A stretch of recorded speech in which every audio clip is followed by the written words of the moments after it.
Hello everyone, I am Tacit, and today I'm going to be going over the new Gems of War Mythic of the Tourmaline. Of course, this is the first and only Mythic currently for the Hellcrag Kingdom. It is available in Glory Gem Guild and VIP Chest for this week only until Friday reset time, so basically right until the end of Thursday there. Also keep in mind, it is available in event keys, oddly enough. That's actually how we got ours, in 3,200 event keys, however only when it's a Hellcrag event. So it will not be for next week as soon as weekly reset hits. However, not next week, but the week after that will be another Hellcrag event. So if you don't end up getting it between this 1 week exclusivity kind of time, you will be able to go and do it the following week. Not this Monday, but the following Monday when it's Hellcrag once again, as it is the only Mythic there. Every single Mythic drop that you get from the event key drop table when it is Hellcrag will be the Mythic, if you can actually find it.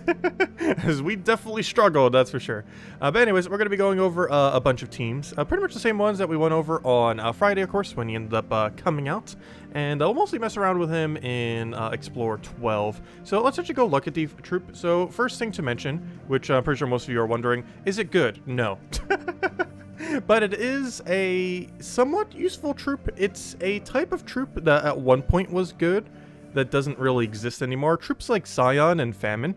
These at one point were among some of the strongest troops in the entire game due to their capability of mana drain spamming. He is that when mana drain is among one of the weaker mechanics right now. Not the weakest, but there's just so much immune and so many things that counter it that it has become nearly obsolete in most situations, but can still do some stuff from time to time. So basically, he's a pretty standard AoE at a high mana cost, which is already not great.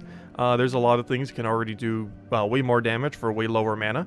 So his main gimmick then is his drain. He ends up draining 4 mana from all enemies, boosted by gargoyle gems. This is a 3 times boost ratio per gargoyle gem, which does not mean it times it by 3 for the mana drain. However, it will get 3 additional drain per gargoyle gem. So the first one will end up making it 7, then with 2 of them we'll have 6 additional for 10, and then we'll go to 13, so on and so forth for every gargoyle gem. Keep in mind, this does account for both bad and good gargoyle gems, as it does say any gargoyle gem.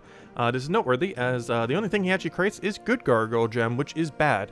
The main reason for this is something like Zenith is actually stronger than Tourmaline. Also, none of these will be using Zenith. Zenith doesn't technically come out until this Thursday if you didn't buy any of the tiers earlier. So to a degree, it technically isn't released yet to some degree.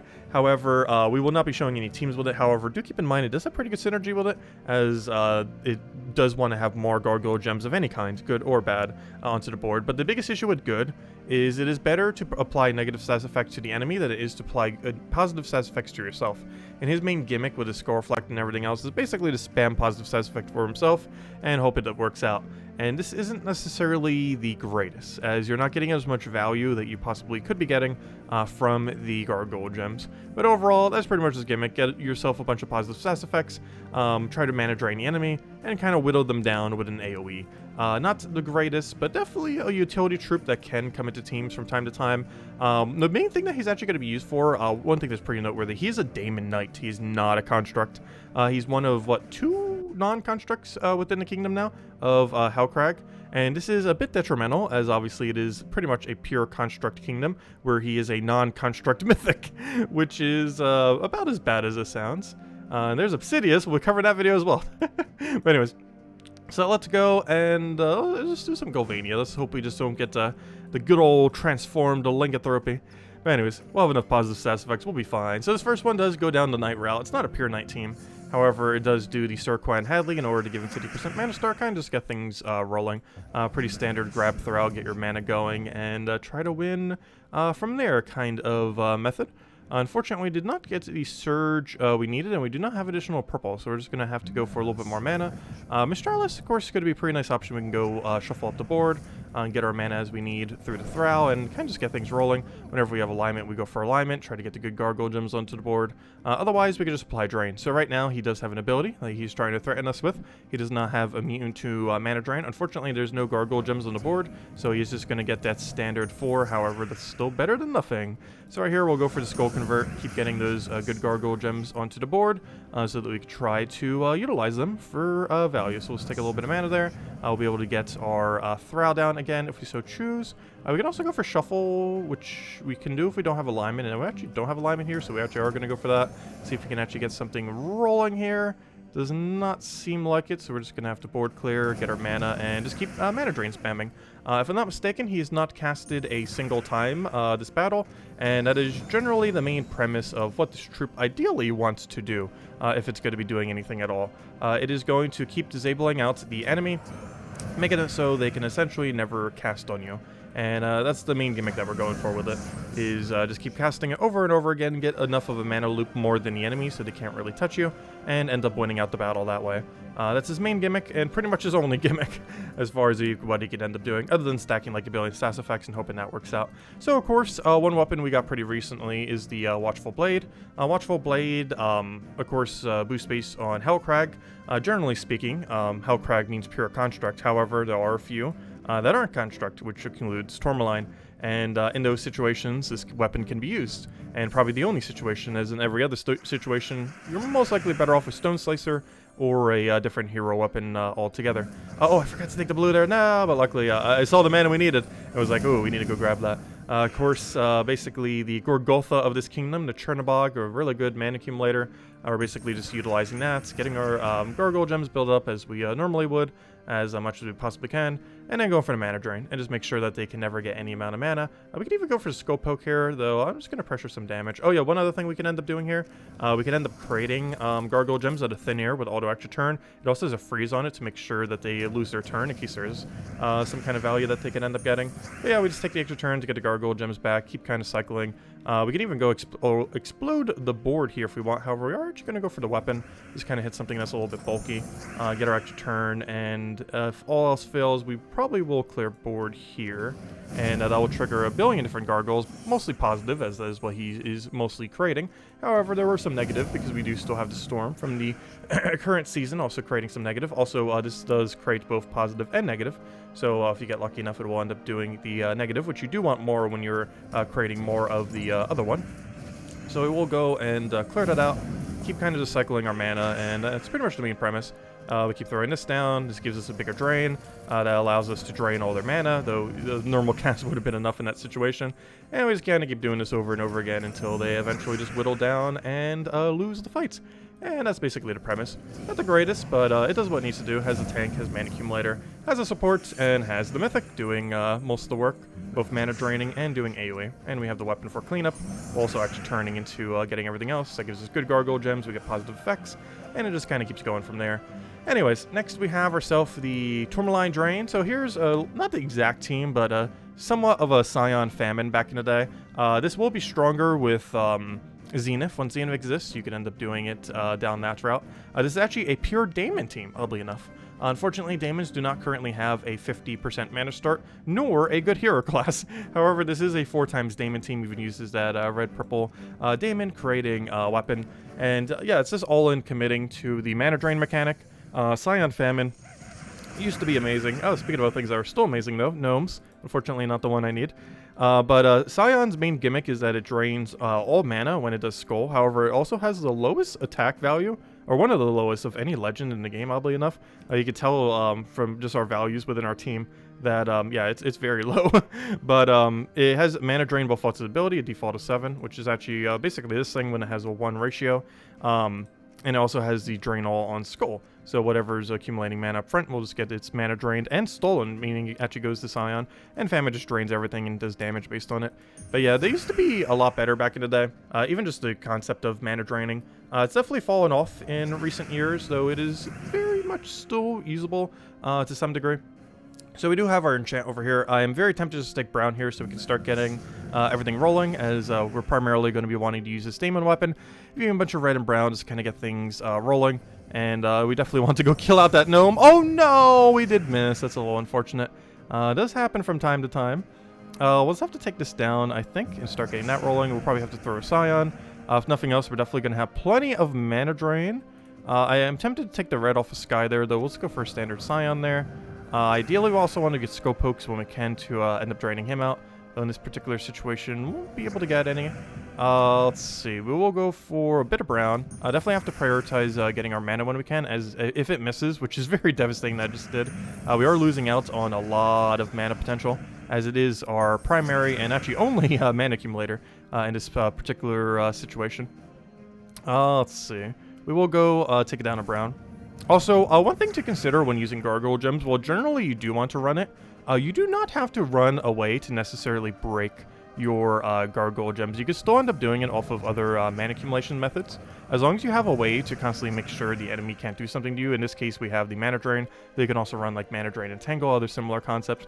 You're generally going to be good to go. So right here, hopefully it'll land extra turn. Somehow it still has not. However, we do have the gargoyle gems in place to get a really good drain here. That'll just wipe out the team. Also, one other thing that's pretty self-explanatory, but generally with teams like this, pretty much all of these, but especially this one, where it's 4 times mana drain, you do want to make sure the enemy team has absolutely no immune to mana drain, as that will be very, very, very detrimental. You could go down the route of like cursing them if you really want to, but curse normally is not going to be enough to really do the job. Oh yeah, that is one other thing. Oddly enough, I don't think any of the teams I show here ends up doing this method.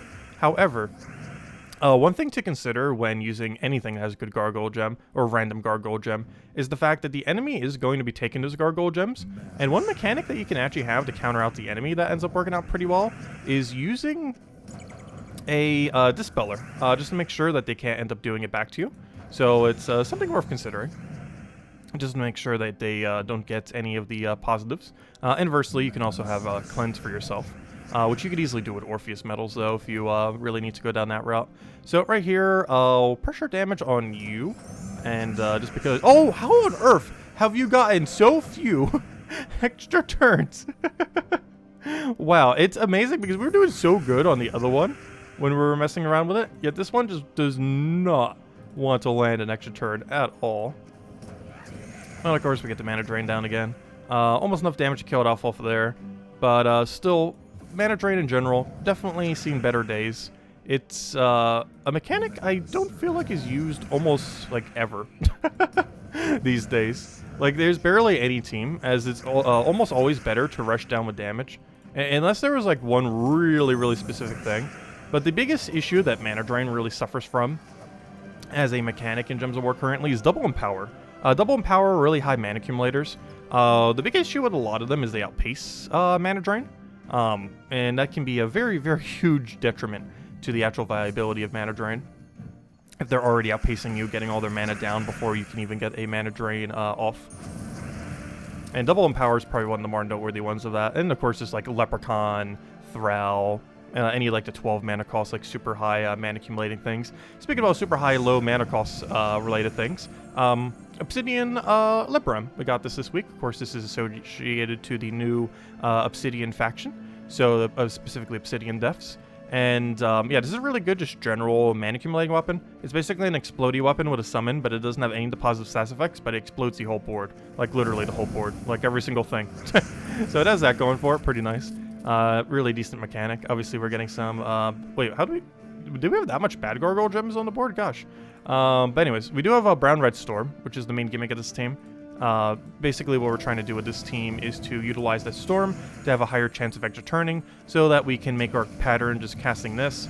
We then get extra turn, ideally, off of the higher chance of having an extra turn from having double storm, and then basically just casting both of our 2 AoEs. If we happen to have alignment, we'll also cast Mirage Queen. This also uses that mechanic I was mentioning earlier, where if they happen to have, where we could just end up dispelling them in order to get rid of anything positive they have. So if they gain any kind of benefit from our good gargoyle gems, we can end up dispelling them. So we actually did do a team with it. I just didn't do it off a hero. However, I did do it off of the dispel mechanic, off just simply a troop, which does the same thing, of course. So it doesn't matter what it's on, just matters that a team has it. So we did end up utilizing for one.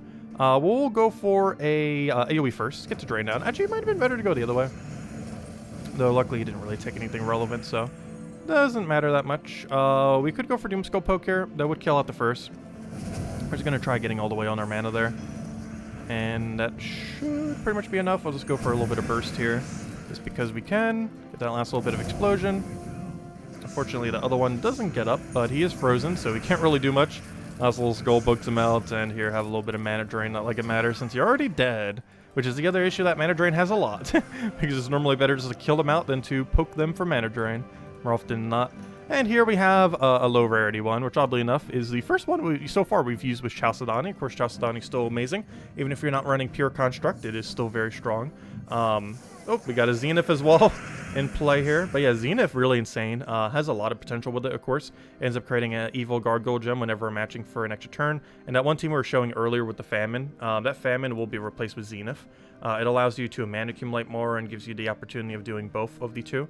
So it's more so just a placeholder for when Zenith is a bit more accessible. Though we'll be covering a whole video going over Zenith once it does technically release on Thursday, even though it is possible to have it right now. But we'll be getting it with everyone else. Not actually getting that one early, unlike Medusa, which we'll be getting tomorrow. Anyways, let's go and throw down Explode. Grab ourselves a... Do we even need mana drain? He hasn't even taken a turn yet.